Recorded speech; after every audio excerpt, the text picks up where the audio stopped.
I'm Luke. I'm the co-founder of Unsanctioned Athletics, and for those of you who haven't heard of us, we organise races that are a little bit different to your average race. Our mission is all about redefining racing. Now, the next slide has got a bit of a controversial message on it for a lot of people in the room who love running, but bear with me, I am going somewhere with it. I was recently listening to one of my favourite podcasts at the moment, which is The Rest is Entertainment, hosted by Richard Osman and Marina Hyde. And one of the things that really resonated with me on a recent episode was when Richard Osman was talking about a change to the scoring system for badminton. Now, they've changed the scoring system to make it more engaging for people in the audience and people watching on TV. And he signed off this section of the podcast by saying, basically, most people who love their sport have to accept that it is fundamentally boring. For most people who watch your sport, it's not that interesting. And I think as people who love running, that can be quite a hard thing to face. Running when it's on TV is more often than not people running around in circles.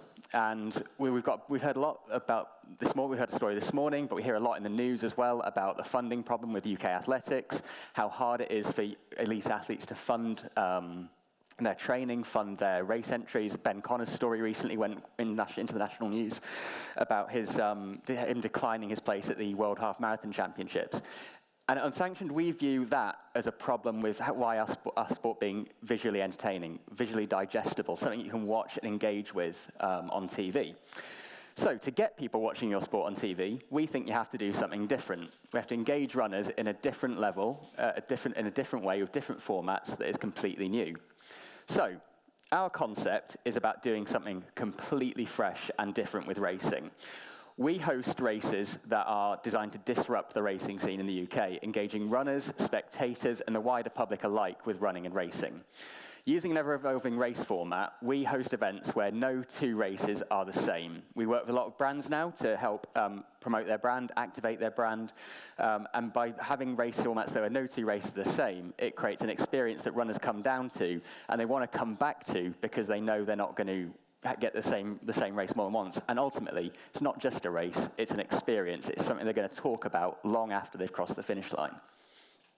So I know there's a few people in the room who've been to our races, who've watched them, seen them unfold, but for those of you who don't know what we do, competitors in our UA races take on challenging routes, challenging landscapes that push them to their limits. Our race format, and the signature part of what we do at UA, is that we only reveal the race format 20 minutes before the race starts. People sign up blind, they don't know what they're going to go and do, and then we give them a limited window to plan their race strategy. They don't know what they're going to do, so the races are designed to be primal, fast, and frenetic. At any one time in our races, our competitors will not know where they are in the field. There is no obvious ranking of positions. The streets become a playground. It's all about speed, navigation, street smarts, local knowledge.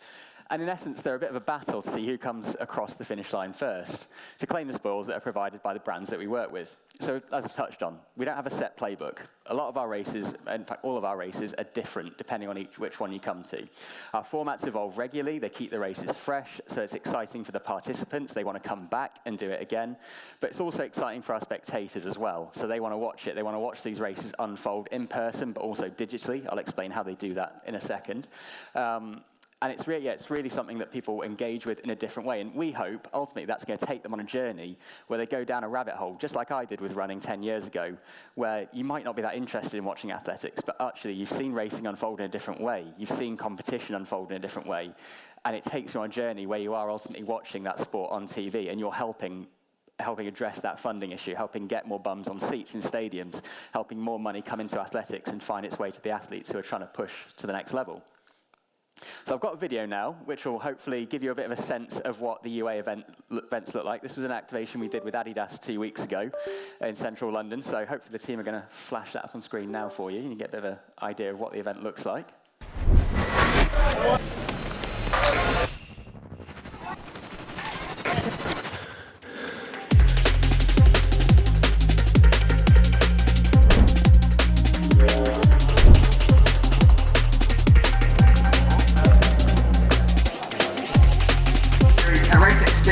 Like no other.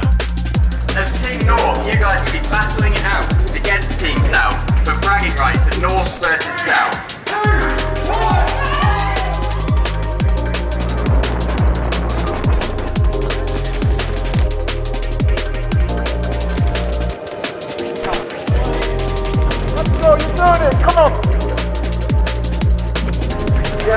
Great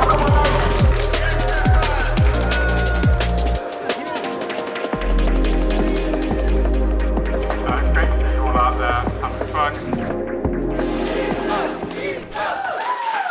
Right.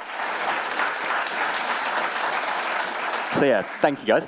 So that was an event we did with Adidas, and that was very much about promoting their new Evo SL shoe. And what we did for that event to make it different, to make it engaging, is we built a narrative, we built a story around this race where we hosted 2 teams from different locations in London. We had a team from the north of London and a team from the south of London, essentially racing 2 races at once, competing against each other and battling out for those bragging rights of north versus south of the river.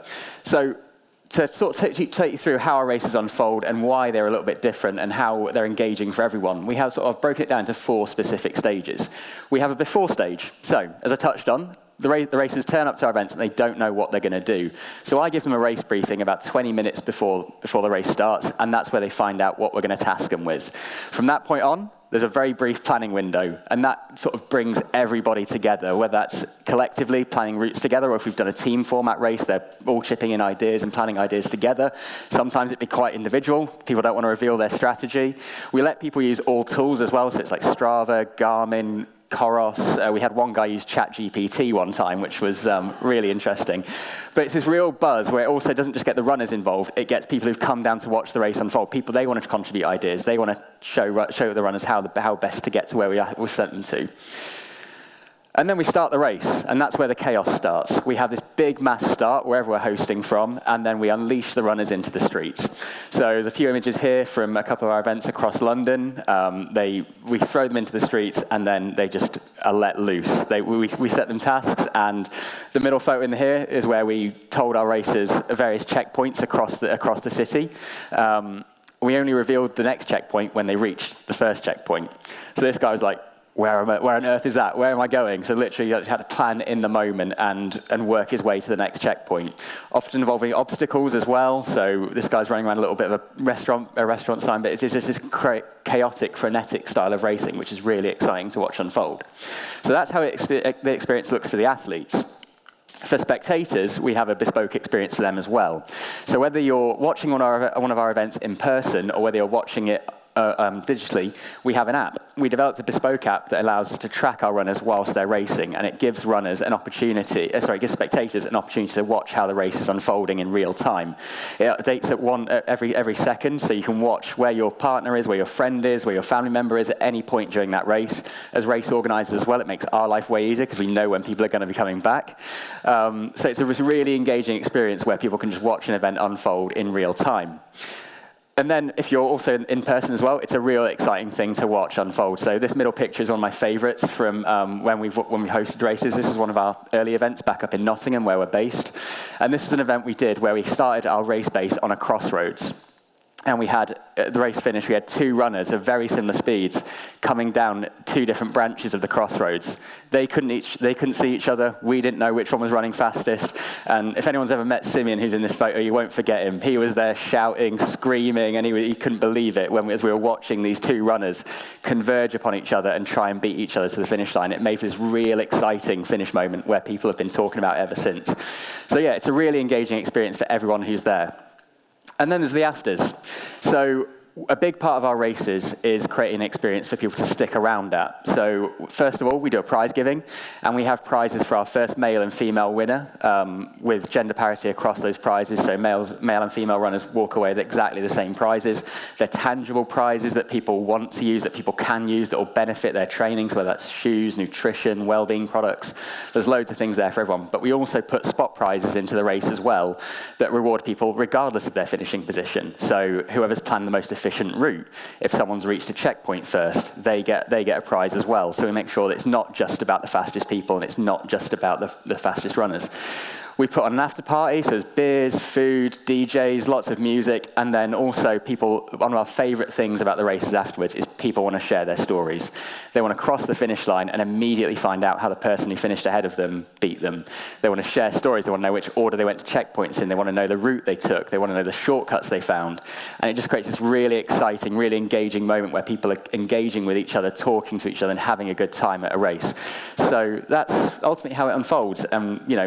a question for you guys, and kind of what we always ask ourselves at UA when we're hosting events is, what experience are you creating for your participants, for your spectators, that keeps them talking about your event long after they've crossed the finish line? What gives them that, I want to go back to Unsanctioned Athletics, I want to go back to this race, I want to go back to that race, I want to do that again, I want to watch that unfold. That's going to make me watch athletics a lot further down the line. So that's the question we ask ourselves, and hopefully that will give you some food for thought down the line as well. Thank you very much.